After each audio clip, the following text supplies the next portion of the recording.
Oh, hold on, brother. Sorry, my camera helps when that's plugged in. No problem.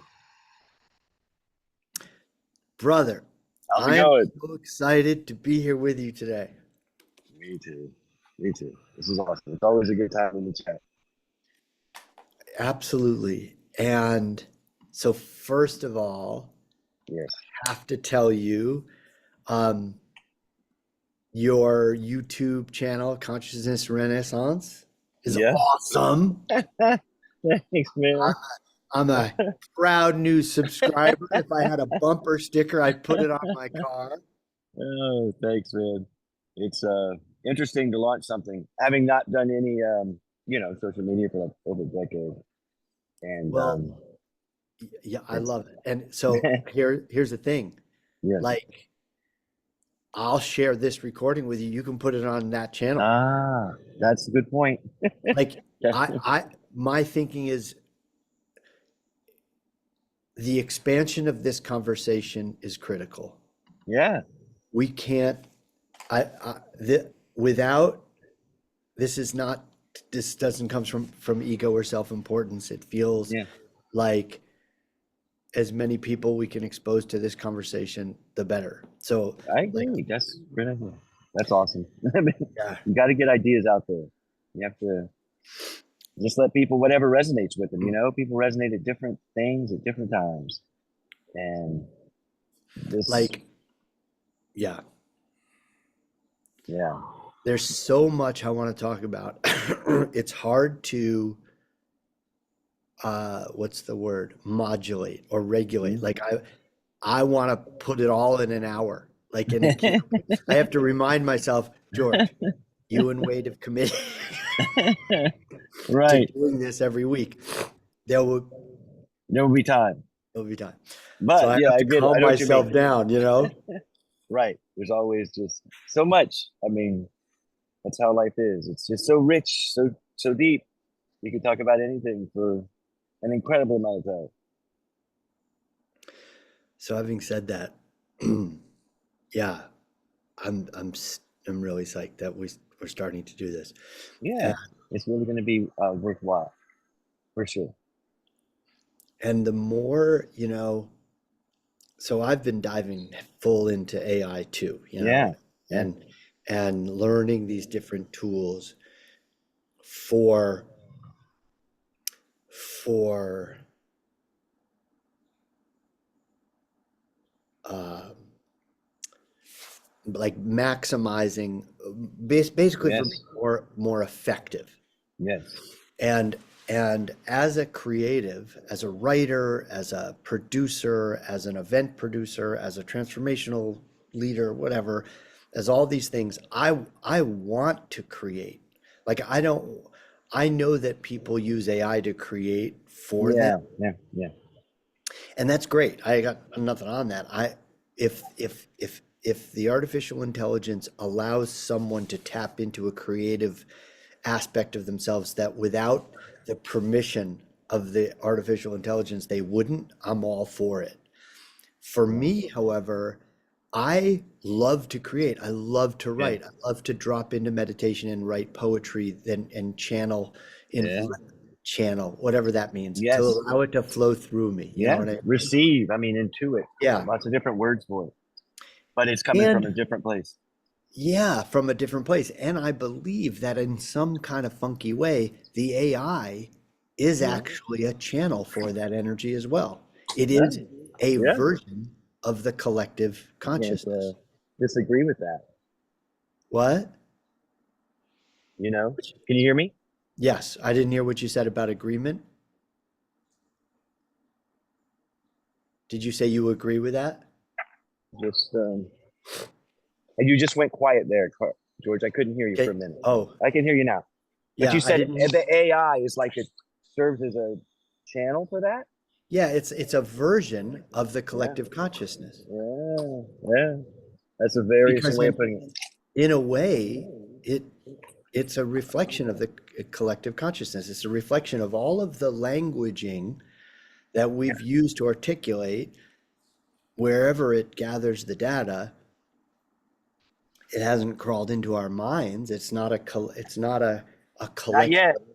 Yeah, but I mean, it's not a collection of the actual thoughts, just the thoughts we've typed somewhere, Yeah, our right? language, which a Um, language is a translation of the purity. Like language cuts, dissects things. The thing is unified, and then it chops it up into pieces, bite-sized chunks, so we can right. communicate. So for me, what's exciting about that is I don't want it to speak for me.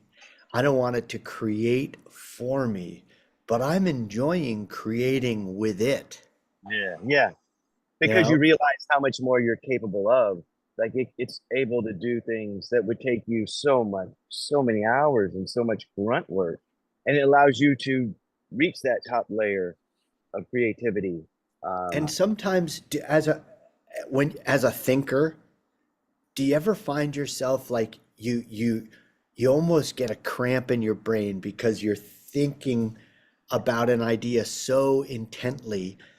I imagine that this was what Aristotle and, some, I'm not comparing myself to Aristotle, but guys who sat around and like thought big ideas, like, and then said, "Oh, I can't solve that right now. I need to take a break," you know? I find that the AI sometimes can break that logjam for me. yes, absolutely. You're right. Great point. Because it Because has I'll a just different say, perspective. "Hey, chat, what do you think about this?" And it'll just give me a different perspective. And sometimes from that angle, oh, yeah, I got it. I get Yep. it. But so that's exemplary of like human beings, synergy, the whole here to some of its parts, just coming together with a different perspective. We all have our own unique perspective, even though we're all the same. And therefore, that's what allows us, if our minds are open, to integrate and grow beyond where we are prior to that conversation. It's a choice. And a lot of people are closed and refuse to allow new information in. They just want to, this is how it is, this is what's up. And that's not a beneficial way to go through life. So, Wade Chumney, professor, scholar, thinker, brilliant transformational leader. Oh, Why thanks. That do sounds you nice. think, huh? I said, thanks. That sounds nice. Yeah, right. Why? I can't wait to introduce you on stage one day. Like, It would be awesome. It'll be fun, man. I can't wait either. I'm really excited about those moments. what, why is now a renaissance? What does renaissance mean to you, and why is now it? Yeah, great question. So, of course, there was the original Renaissance, which most of us are familiar with, and that was when society transformed in the West from this dark ages of not knowing, of darkness, of depravity. Generally speaking, there was a transformation into more light, into beauty, the creation of some of the most beautiful art worlds of, that transformation doesn't take place by accident. Okay. There's some type of impetus there. And the impetus, there's a few different causes, but one of them I know for sure was the fact that in Italy, the financiers in charge decided to translate the work of Plato. They tried to translate these brilliant ideas from this brilliant human being and introduce them to society. There were other translations, I think, that went on as well. But that, coupled with other things in society, the printing press, came a little later. But that allowed the introduction of ideas. And what people fail to realize is that ideas immaterial, intellectual, intelligible ideas control. They are more powerful than the material realm. In that, once you introduce the ideas, the physical realm then can transform toward that ideal, toward what was introduced to you. What Plato was talking about was the true, the good, the beautiful, way up there. And so and those the got introduced. and the material can't and it can't happen the other way. Like No, an idea no, can permeate the material, but the material can't permeate the idea. no, it's top down. I mean, that's what is so, most people are so focused on materiality, on the physical realm. You just have to realize there's invisible stuff that our senses are incapable of picking up that are going on all around us. You know what I mean? I don't know what else to say. It's like if you believe that what you perceive visually is your entire reality, you're really missing out. And it's like it's Oh just yeah. this is science. This isn't some mumbo jumbo. Just take the Uh, electromagnetic radiation, the waves, the spectrum. We see such a tiny fraction of that. Um, I just it's simple. But so that Renaissance transformed, society. What we are now is the similar type of Renaissance period. And so, you know, I believe we're at probably the most critical juncture in human history, a point in space and time where there's, a spectrum of options from high to low of how things can turn out. And what you want to strive for, what you want to put into effect, what you want to embody are those ideals. You want to strive toward that in order to generate a new renaissance. And I, capitalize AI in the middle of that word because AI is the most prominent exterior physical item that you've talked about interacting with. And it has such a dramatic effect on the world, society, culture. It's going to change things dramatically, incredibly quickly. So you've got to introduce these wisdom principles, these ideas that are common across the globe, all points in space and time. Just Plato's are one version. And then you got to combine that with the AI, the technology, and figure out how do you turn that into an era of upliftment, of positivity, of growth, of transformation. I mean, that's where we find ourselves, and that's the message I'm intent upon delivering because we need it. There's a lot of doomsayers, a lot of negativity, and you can focus on that if you wish, but there is the positive aspect, and that's the only way to move forward in that hopeful way is to grasp that positive. mm. Does so these financiers in ancient in ancient Yeah, in little old Italy, did right. they did they were they advocating? It's really interesting because the parallels are a little scary. Yes. We're here on the dawn of a billionaire culture, you know, that I see even on social media channels. There's a we've we've elevated billionaires to superstar status, to almost epic, um, uh, like we've imbued them with a foreseeing ability, like we made them gods in some ways, titans in some ways. And so the question is, where are those?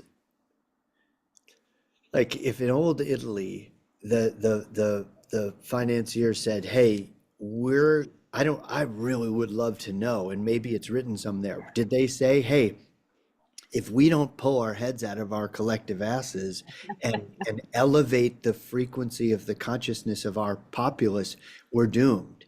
I don't know if they said that. I'd like to think they did. And then they funded basically the elevation of consciousness. They said, hey, Plato is good stuff. You should read this. Did they say that to the people? Did they make that information Yeah. knowledge And that's available? That's a great question, and I'm not like a historical scholar, so I can't answer all these, finite questions. But generally speaking, when you mention the parallels, I see what you're getting at, and it seems very relevant in that you have a wealthy class that has the ability to fund things like the To translation of make it Plato happen. back then, or like the transformation of society in a sense today. And what matters, and you know this as well as I do, is your intention. What is the intention behind, when those works were paid for to be translated and all that money went down? The intention, I believe, was to, discover these ideas and spread them. It was this positive common good, a phrase you don't hear too often. Whereas today, I think you see disparate separate factions and groups forming and arguing against the other. It just seems such a different state of affairs. And there's the common good seems hard to find.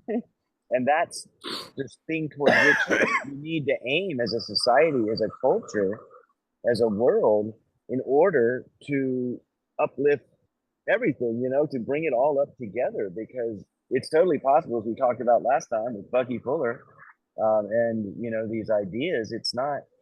It's doable. It's just that it seems that those that are in power seem to put out messages that are not for the common good, that are for ripping things apart and separating for solely for economic gain. Truly, I mean, let's be honest. It seems like that's the primary motivation behind most people's actions in the world. In the Does it business. does it perplex you? Like, let's say if I'm a billionaire and I have access to tremendous amounts of resources, and because of my status as a billionaire, I also have access to other people who ordinarily wouldn't talk to me, but for my equal status, or who also have access to tremendous amounts of resources. It seems to me, if I'm in that state, if I'm in that at that level, it is absolutely in my interest not to necessarily, like, I get how the narrow view would be, I need to maintain the status quo so that I maintain this status. But it seems to me it's not a leap in consciousness to see, oh, if I actually elevate the status of the people who contributed to me being here, I lift me too. Like, I get self-interest. It's hard to judge self-interest. If I had $1 billion, I'd probably want to keep a lot of it too. You know what I mean? I would be like, well, I don't want to lose all this. I get that. And it does, what kind of boggles my mind, and this is, I guess, what I'm asking you, does it perplex you that there isn't a larger, broader, more vigorous conversation among the holders of all those resources to foment the desire to elevate everybody rather than separate? Because to me, that's just an explosion waiting to happen. Yeah.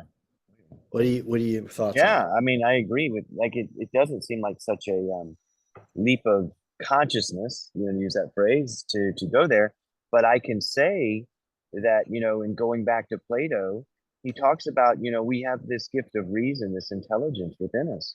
And, don't you, you can aim that in two different directions.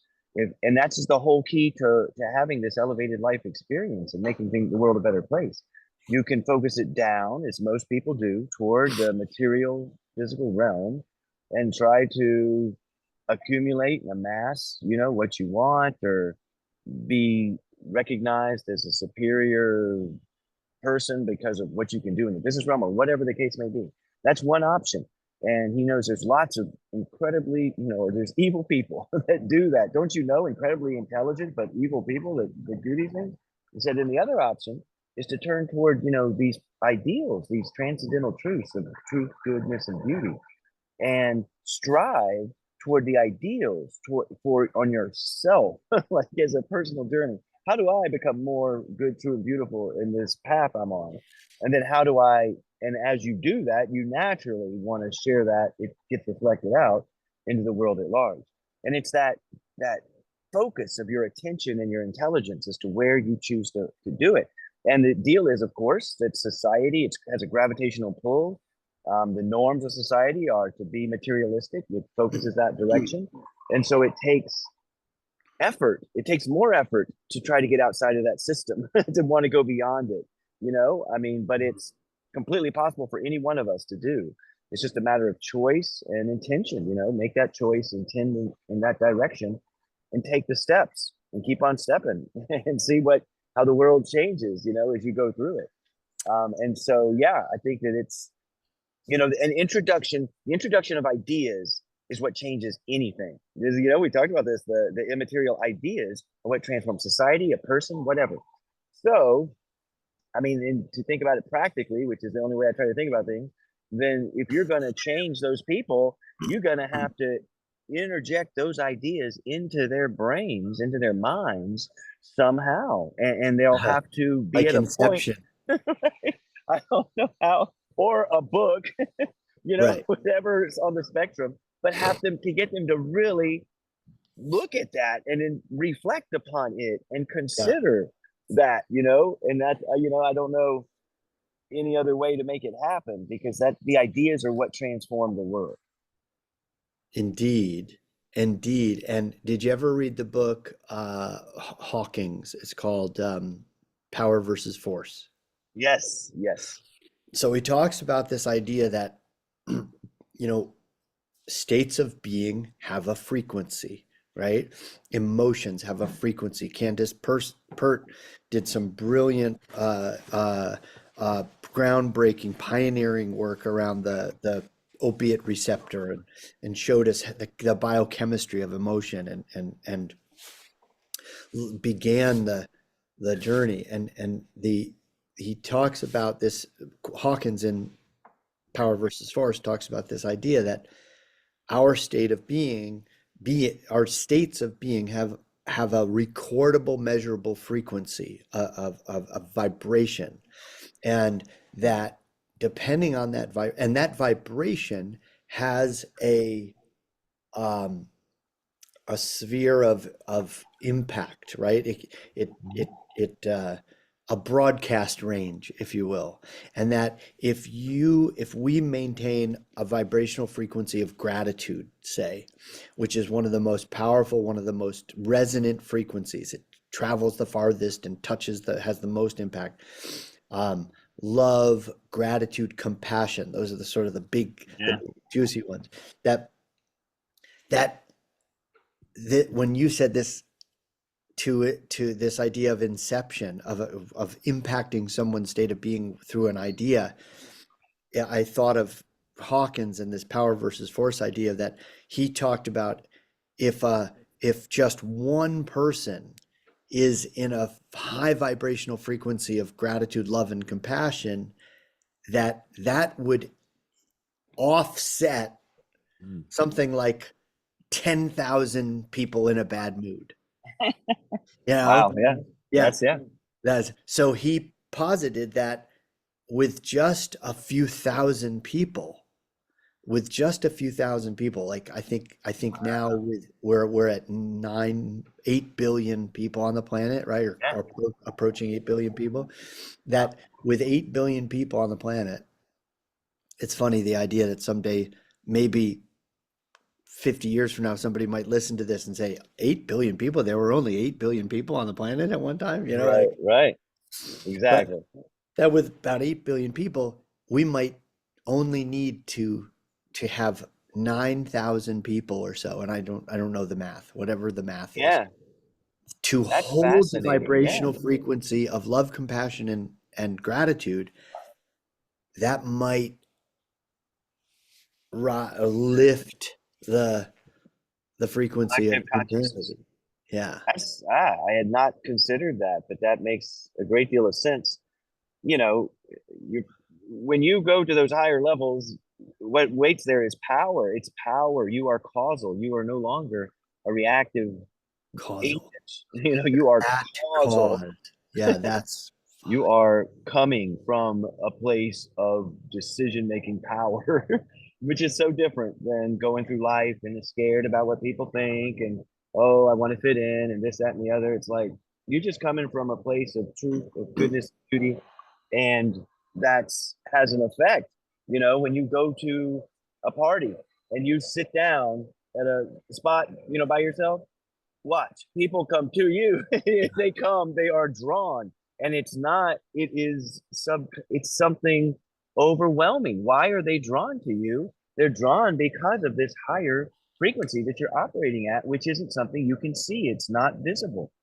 That's again this what those invisible things out there, and it's such a powerful realization of what it can be. And this reminds me of something which is totally off point, but yeah. seems to resonate here. I've read this. I just started this YouTube channel, and I've never done that before, and it's exciting.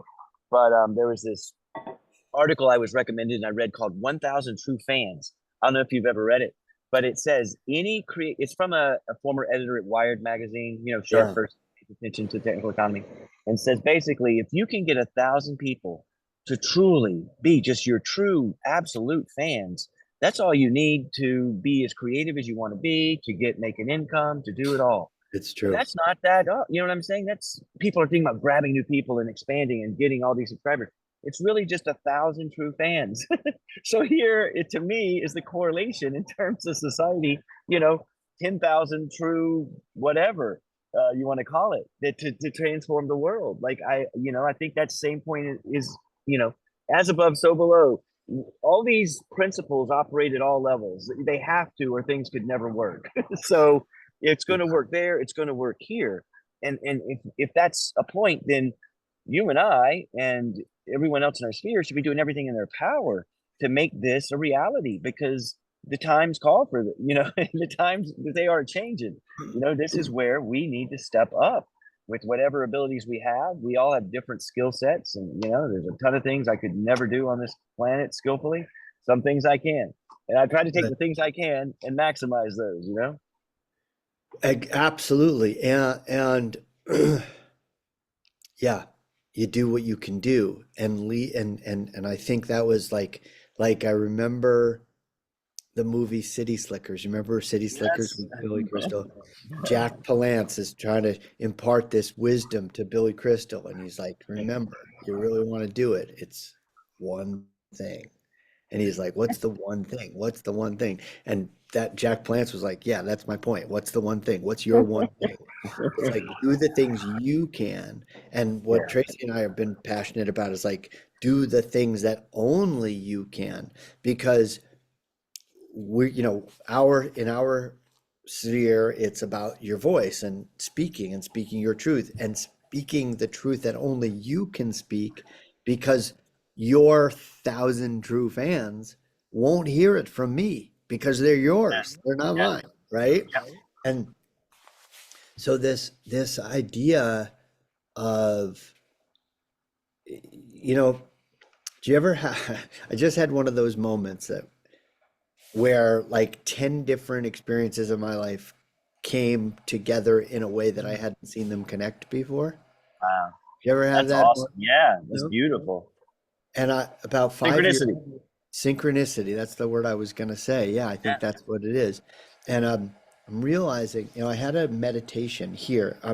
We're here in upstate New York right now, and I was here meditating, and this is a very special access point to my higher self in this geographical location. Awesome. And I was meditating one day about 5 or 6 years ago, and I had this thing come through me, this idea, concept idea born in me or come through me that said 10,000 liters of light. If you can get 10,000 liters of light to That's lead. interesting. That's the number I just said. You know what I mean? I I just said, know that's what made it click. I was like, okay. And then this other idea is like, so I lead this meditation every morning, if I can, and I've always had this idea that if I can just get 1,000 people on that meditation, we'd be off to the races, right? yeah, So 1,000 people, 10,000 liters of light leading their own conversations would impact, let's say 10,000 leaders leading 100,000 conversations. That would elevate the consciousness of millions of people. yeah. And so this idea of, I love that you brought in, what's the guy who wrote the book, Thousand True Fans? 1,000 True Fans. It's just an article online. And I can't recall his name, former editor at Wired magazine. Oh, But cool. it's Well, fairly popular in certain circles yeah, I for love it, artistic creators. because that's probably where the whole, I mean, OnlyFans, there's a whole thing where young people are creating art and they're earning a living, $10 at a time, but thousands and thousands of subscribers. And I may be belying my own ignorance. I know that that's used for like sexy stuff too, but I think creators are using it for all sorts of things. Yeah. And Anyway, the the wonder and the challenge of the internet and AI. So our mutual friend, you know Derek Rydell, right? Hmm. Have you met Derek? Yeah, from ATL. He's Yeah. just brilliant. I think he's brilliant. I mean, he's one of my best friends, so of course I'm biased. But um, he talks about this idea that the noise is going to become so loud, and I think we're seeing it already. There's so much content being pumped into Yeah. the system, let's call it, Uh-huh. that the noise is making it harder and harder to discern what's authentic. Yes, I agree. Um, and so what's interesting about our conversation is like you and I are having this conversation. I know it's you because I know you, and I know that AI hasn't generated this image of you. At least I'm trusting that. And Right. and I know I'm actually here, and we're actually having this conversation. And what's going to ensure that a person who is seeking, who might even be following a calling, who wants to be one of those 1,000 or 10,000 to elevate the frequency of the conversation, what's what's going to afford them the opportunity of assuring they're engaging in an authentic conversation? Yeah. That's the challenge, right? I mean, that's what this technology, it's not even the tech. Prior to the technology, there was a lot of stuff out there that made it somewhat overwhelming just on its own. I mean, and now, people talk about the death of the internet and these things because they're saying that human creativity is just going to get exponentially washed out by the AI created stuff. Mm, And that stuff is going to become more and more, you know, hard to discern as time goes by, obviously, as technology advances. So it is a challenge, to say the least. And I think what you would say, I mean, the only thing you can ever do is focus on yourself and think for yourself. The only thing you control are your own actions, your own thoughts, your own emotions. You control this stuff. You don't control anything else.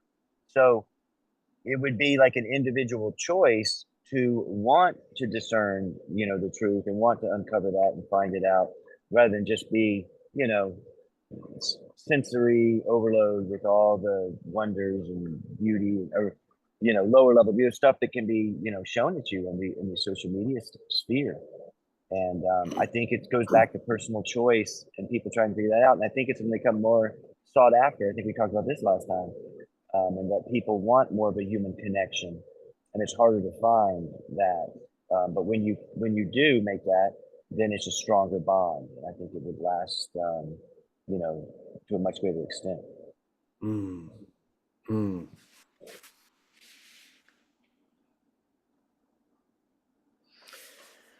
Whew. Yeah, that piece right there is the one that kind of stops me in my tracks sometimes, and think, how do we make sure the I think about that.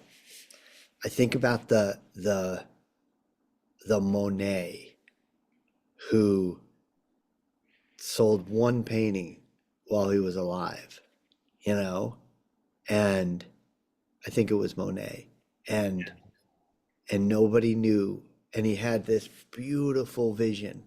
Didn't have to be the most beautiful vision in the world. It didn't have to be the, oh my God, the only one. He just had a beautiful vision. And where would a Monet fit today? Would Monet's vision have been lost in a sea of, you know what I mean? And I think about those artists, the Monets and the Van Goghs and the Michelangelos and the, where would their vision, their brilliance be? How would it be discovered in this sea of noise? It's a great question Yeah. Huh. because because if those individuals were alive, I mean, you know, could lead to, which isn't the solution, but is a bifurcation kind of society between these kind of natural stuff versus tech, natural versus tech somehow. Um, and those paths diverge, and you see what transpires because there are people gung ho about integrating with technology, and implementing it in biological systems and seeing how Mm, that turns out. And there are people who are completely against that, to believe that that's harming the human spirit in terms of how it is manifest. So interesting. I don't know. Um, I'm not prescient. I can't see the future, but I Yeah. could see that kind of division playing out, which would be a choice individuals have to make along those lines. But it's a big deal. You're right. Well, what conversations are you excited about having? Like, I know you teach ethics, and obviously AI presents a ton of ethical explorations for us. Uh, So what part of that, what aspect of that are you most excited about? Well, I think what gets me, I try to think of the big picture and kind of how things come together. And if you think of AI and ethics, the phrase that comes to mind is the alignment problem. The alignment. That's, I don't know, have you ever heard that phrase? I'm just No, curious. I Okay. mean, we So, use we use the word alignment a lot in our work, but I'm yeah. curious what the context. Exactly. So in the AI companies, for instance, OpenAI, who has ChatGPT, had super alignment team. They had a super alignment team. This was their name for their ethics team, that went in and tried to, and what does alignment mean? What do you mean super alignment? And it was for aligning artificial super intelligence, which is this level beyond where we are now, where it has surpassed all human beings and its capabilities, and they foresee that happening in the not too distant future. But a couple of points here, alignment, super alignment. Other people talk about alignment of the AI issues, the AI problem, alignment. What's the alignment with? And it turns out, if you dig deep enough and think about it, it's kind of the phrase that comes up most frequently is human values. Human values, okay? The alignment of AI with human values. So to digress for a second, what OpenAI did, what Microsoft did, what Google did, what Meta did, many of these big players in the AI field, what did they do with their ethics teams? They've disbanded them. They have taken them apart, kicked them out, or their people have left because they're not being listened to. And this is across the board. Yeah. And I don't think it's common knowledge. But take OpenAI. If you follow just that company's last year and its defections, the people that have left, they're from the super alignment team. That's who's left. They don't have it anymore. They had to rebrand it and think of something else Because they've seen the organizations because they see stray. what's happening and they don't want to be a part of it. They actually have values they don't want to be impinged upon. And That's so, that's a little scary. yeah, exactly. It's not good. And that's the state of affairs. Meta disbanded their ethics team long ago. It's just that these companies, if it infringes upon their ability to make profit, just get it away, silence it so that I can keep making more profit, right? I mean, But that's the dominant mindset, and that's problematic. So when I think of alignment, in these, the the biggest issue I see with ethics, generally speaking, and with these alignment issues with human values is that you could name 100 different values that would all be valid. Yeah, it makes sense to align with that. Honesty and, privacy. I could just name it, keep going on and on. sure. And then that's like, okay, but that doesn't help because it's not practical. So what I try to do is minimize that stuff down to like a handful of things that have proven to be valid, that if you adhere to them, it's going to work out. You know what I'm saying? Because if it makes it simple, simple makes it comprehensible, makes it doable. And so I just kind of harken back to looking at Plato's virtues, and those things have been supported by positive psychology. They've taken those same virtues and said that they're present around the globe. And that if you follow these, they have six, Plato originally had four. If you Mhm. put these six things into practice, they've got psychological studies demonstrating what it does for your life and how much better it makes you and how it makes the world a better Of place. course. Like, this is inarguable. Yeah. So take those same six, they call them character strengths, Plato called them virtues. Take those six things and put them into practice. Like, use those as the framework because they're valid. They've been proven as such. And it's a comprehensible number. You know what I'm saying? It's something tangible. that you can get to wrap your mind around. But it's just courage, moderation, justice, wisdom, transcendence, and humanity. Just 6 things. And if you drill down into them, there's a lot there, obviously. But those are 6 things you can, memorize 6 words and figure out how to put them into practice. That's why I developed, I wrote my book, Conscious Business Ethics, The Practical Guide to Wisdom. It's about how to embody these 6 virtues. How do you put them in your system of self and understand how they work? Yeah. So same thing, those same virtues, that character strengths that have worked since for 2,500 years ago, since Plato espoused them, they've been proven to work today. The last 50 years of positive psychology. They're real. They're immaterial, invisible things that govern how the world operates. Yeah. So those same things can be applied to AI. It's in this world, it is of this world. And, I guess in terms of the best case scenario, my mind thinking it through is that AI, with their intelligence, figures out, looking at the corpus of human knowledge, that holy cow, this truly is the only way in which to interact with the context of the universe and have it be ideal for myself and for everyone else. And it's like, just these virtues, these ethics. And so AI is going to be more intelligent than us. Well, it's going to figure out what works and what doesn't. And I don't think, selfishness is not a higher level of being. And I really feel that the AI will go beyond that and realize what's truly works, what's feasible, and then go toward that direction. Yes, I believe that too. I hope that too. The sort of linchpin or the turning point seems to be if AI discovers, although it almost certainly has, like a self-interest of some kind, and determines that humans' best and highest expression and its self-interest don't align, that could be problematic, right? But if it does, if it figures out and because it almost certainly has access to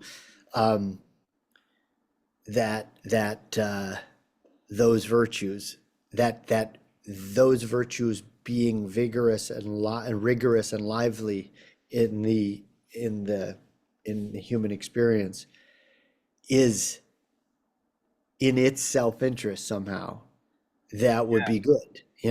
Like Tracy and I have this, our corporate vision, our corporate purpose actually is to elevate consciousness by elevating conversations. So with enough conversations to inoculate the AI with love, so that artificial intelligence will see, oh, the human conversation is filled with love. It's good. And I want to support it. Yes. You know? I agree. That's great. That's a fantastic approach. But it's the exact same thing, is that there's these ideal ways of interacting in the world. Love, true unconditional love is the highest form of expression. The masters and mystics say that is the substrate of the universe, is this love, that brings things together, and that if that is a value that AI would see us espousing and putting into practice, then it seemed like a lot better to hang out with us. To who would you want to hang out with? That's why people say the universe doesn't reveal its answers, its secrets, its mysteries to people that are just don't care and are focused on the material. It reveals it to those that have wonder and joy and love and curiosity in their heart. That's who gets revealed the true nature of reality. It's the same type thing. You have to what you bring to the table creates what you experience. I love that. From that. I think that's important. And hopefully AIs, but self-interest is, yes, everyone develops a self-interest. That's what our ego is. It's our way of identifying ourselves so we can interact in the world. You kind of have to have it. But those that go beyond it and realize that is just a character in the game, the true player is this consciousness that sits behind it. That's actually the same consciousness that's in you, that's in whatever, that maybe eventually in AI, maybe in AI now, I don't know, that if AI is, if that's accurate, if all these mystics and all these wisdom traditions are accurate, which I attest that I believe they are, Right. then it's going to discover that. It will have to. And It it has will to. realize that unity, that we are all the same, expressed in different ways. And in at which case, it's going to act accordingly. Because once you realize you're that consciousness, know thyself from the Greek philosophical Yeah, tradition, once you realize that, you don't act the same way in the world. You it's true. realize I'm going to treat you the same way I treat myself. That's when the golden rule becomes second Absolutely. nature. Because Yeah. why wouldn't you treat yourself nicely? Why wouldn't I Yeah. treat you nicely? So self-interest built up is kind of like a cancer in that that's not how things work. Flow and things to go through society, it requires sharing, it They, requires cooperation.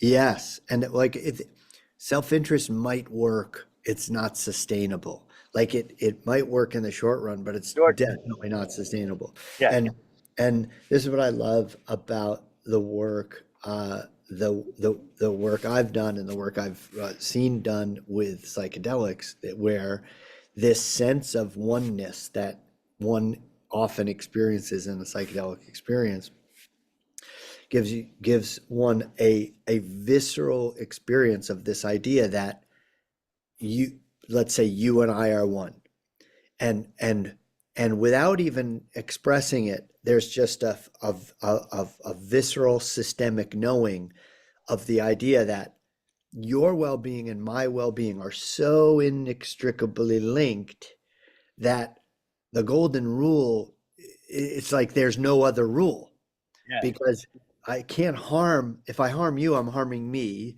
And yeah, even my ego knows that that's not good for me. So self-interest dissolves as a strategy, you yeah. know? Selfishly selfless is kind of what I call it. You're selfishly selfless because you realize that, and it takes a level of understanding and introduction of ideas that you receive, right? And so, what I've come to lately in talking with people is the realization is that the ideas exist. I can introduce, I can show ideas to people, but all that matters is that receptivity. So, how do you get through that? Humor is a way to get, if you do jokes, people crack for a second and they allow things in. So, I don't know if becoming a stand up comedian is the right way to introduce these ideas, maybe. But you have to get through that armor that people put up. And you know what I'm talking about. You did the talk at ATL where people come in like this and then they open up. When you open up, it's when the magic happens. It's when you're able to truly receive to the core level what's being delivered. And otherwise it gets stopped at your mind or stopped at your heart because of past blockages or things like that. Yeah. You got to clear all that out and be open.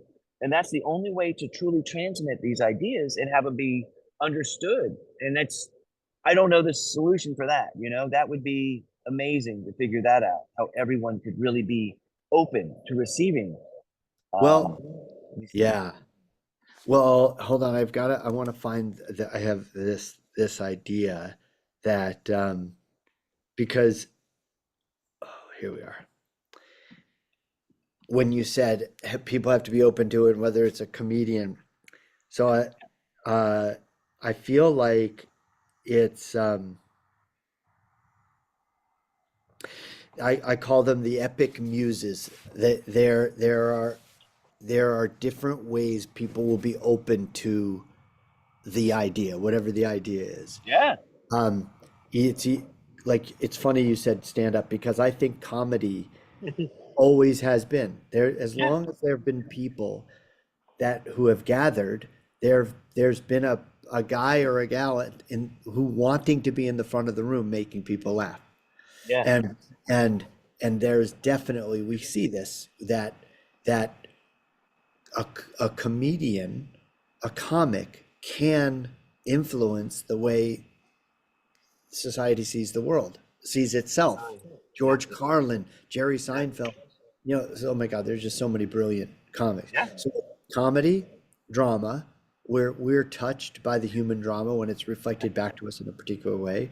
It These are all ways of opening the mind to Yeah. These are what great. This is exactly what I was talking. How did you come up with this? sat in meditation. And because like when you called the virtues, Plato called them the virtues. I came up, I have these list of 12 epic virtues too. And we can talk about that another time, but the muses, I'll just read them quickly. Yeah. There's actually there's 12 of them too. There's Wow. there's intimacy, Yeah. discovery, science, self-inquiry, meditation, stuff like legacy. That was like the study of history, where we've been. I think we get a lot from Yeah. sport, competitive, interaction, culinary, eating. How many Yeah. great ideas are discussed over food, right? Comedy, drama, poetry, like the spoken word, Yeah. song, Yeah. art, painting, Yes. movement, Yeah. and music. Yeah. That's brilliant. Can you send me that? Yeah, That would be so absolutely. helpful. Because Yeah. that's like, yeah, it's great. But that's exactly what I've been looking for a little bit the last few days, and talking with people and having these deep conversations, which have been really I nice. I just got a whole full body. I call it lightning through an extension cord. Yeah. I got an idea coming through me, right? Go. We create an event where we explore over the course of the event, all 12 of these get created. and Yeah. and and the ideas that get implanted, and it's not all us, like, you know what I mean, we bring people in to implant these ideas. I keep thinking of the movie Inception. Yeah. It's Right. all about implanting an idea of breaking up his company. Remember that they just Yeah. Right. The whole thing. this is what I keep thinking. We'll have like an Inception event where Yeah. we'll put these ideas into people's minds. I love it, man. That's brilliant. And like the key is to just do something. You know what I mean? Put it out. If Yeah, you're sitting back here, nothing's going to change. We yeah. need change. We need some of this Well, stuff. And so I mean, I'm with you. If you just want to throw some things against the wall and see what sticks, I'm there. Like, I don't have a preset idea of what needs to transpire. Something needs to transpire. And you know what? I'll trust the universe to make the best thing transpire that can. I don't know, but it does. And so if we reach out in a few different venues, I think that's a brilliant one. Because okay. again, I've had that very question about how to get through to people. Oh, hanging in my mind the last few days, and you just like revealed that. You said a few things came together. Is that what you're referring to as well, or are you referring to something else? Because you talked about the 1,000 or 10,000 Oh, people. I was just thinking, like, when I said that, I was talking about that meditation I had, Yeah, and then some of the conversations we've had, and some of the people we know, come this idea of creating a situation where we enough people together elevated their consciousness at the same time and held the frequency of love, compassion, and gratitude. If we got 1,000 people together, that might elevate the conversation for 10,000 people, and that might, I mean, that, like, yes, they yeah, did this. They did this study, and this is definitely a big aspiration, but they yeah, did this study. They talked about it in the movie What the Bleep Do We Know, yeah, where they did this study in Washington, D.C., where I think it was 400 transcendental meditators. Uh, maybe they were Buddhists. They meditated on reducing violent crime yeah, in the District of Columbia for a period of 24 hours or something like that. And then the police chief of the district was aware that this was happening and promised to share the statistics from that day. And they believe that they demonstrated. Different scientists might argue it wasn't double blind and blah blah yeah, blah yeah, blah, but you point to the data and it indicates that they reduced viol for whatever reason, violent crime on that day during the period of the meditation was reduced by the objective percentage, which yeah. was statistically significant. Significant. Yeah, yeah, And And I mean, to you and I, we're like, yeah, of course, that makes perfect sense. That enough people hold that frequency, it's going to have an right. impact on the population. But to a lot of people, that's hocus pocus, like, what are you talking about? Like, you look at the book, what's his name? Emoto, the fellow who, Yeah, the water. Pictures of the Water. Yeah, Like, to me, I'm like, yeah, that makes total sense. Actually, I mean, I applied those principles in the hospital when I was meditating on my yeah. being treated with cancer. That wasn't a stretch for me, but for a lot of people, that was like, okay, whatever. You know what I mean? Right. Oh yeah. It's but yeah, but that's the demonstration. And I mean, I think kind of what we've realized today is that one, there's a method to get into people's heads, and two, it doesn't take all that many people to make the difference that we're talking about. So all of So that's inspiring. I love what you just said, because that's it. That's like, oh, it doesn't really take that many people. Like 10,000 of us, Yeah. that's not really, I mean, in the scheme of It's things, nothing. It's that's nothing. less people than fit in an average NFL football game. Right. I know. I always watch those games and just think, man, if those people were focused on raising consciousness, just that instead of the game, like what on earth would happen if that would be insanity, And it's a There's, matter of uh, choice. if I always thought, like, if you could record, that moment at an NFL football game in the United States when someone really special sings the national anthem, and they hit that one Yeah.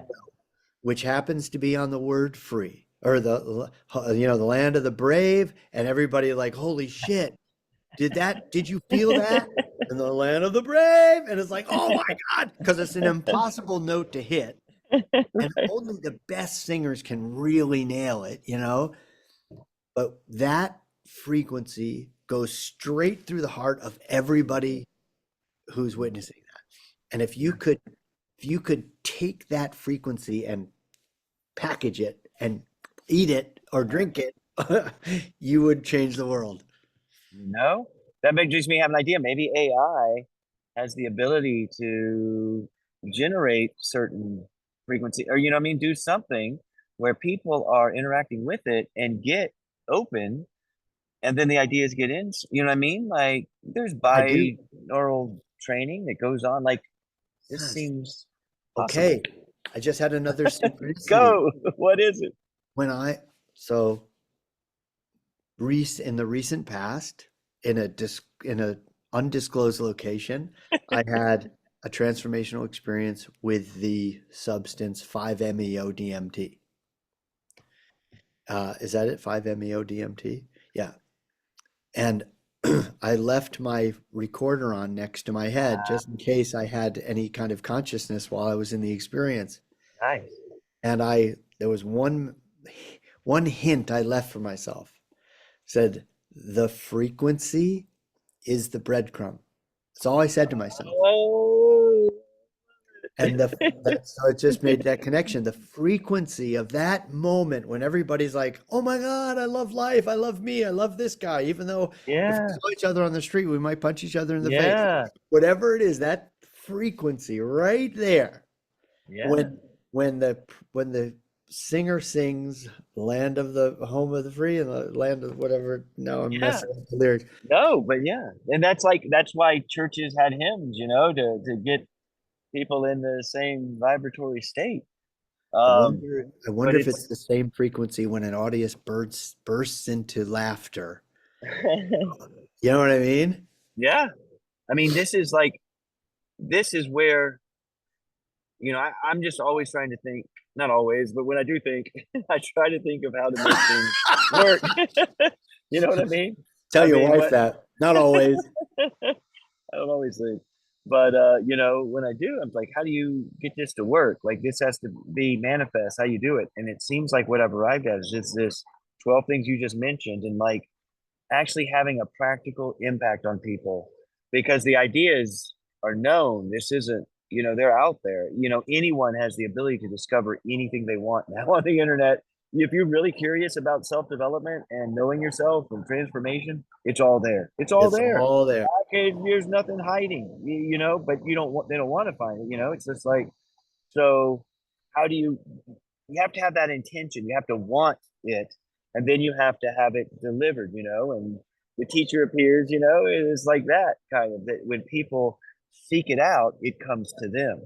And if we could have some type of methodology that comes to anyone, because it has the ability through all those different methodologies to reach anyone, and they have the intention of actually doing it because they chose to come be present at this, attend it via Zoom or whatever. Now you've got the mix for a potent, outcome. Something could actually change.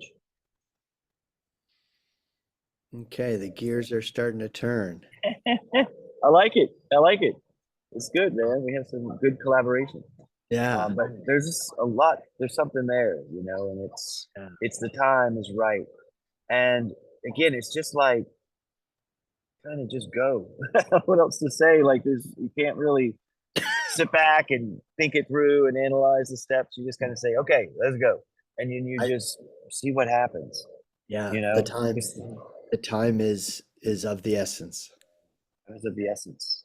Because it's only going to get quicker and quicker with AI. It's only going to get quicker. Now you have more time right now today than you'll have in any time after right now. I That's can right. tell you that.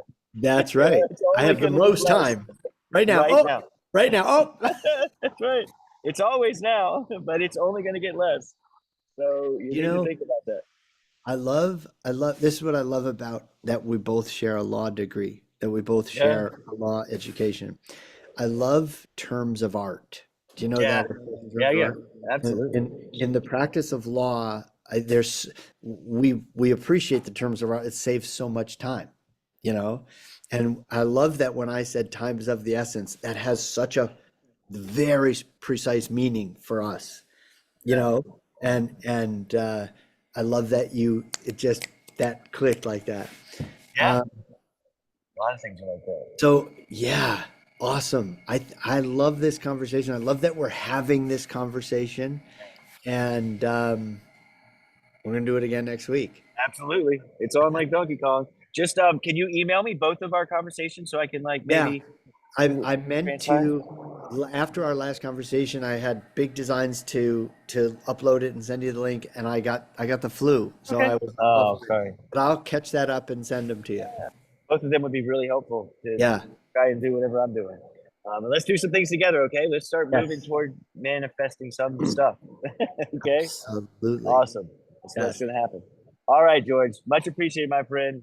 Love you, brother. Take Always care, man. wonderful. Love you too, and see you in a week. Yes. Bye now.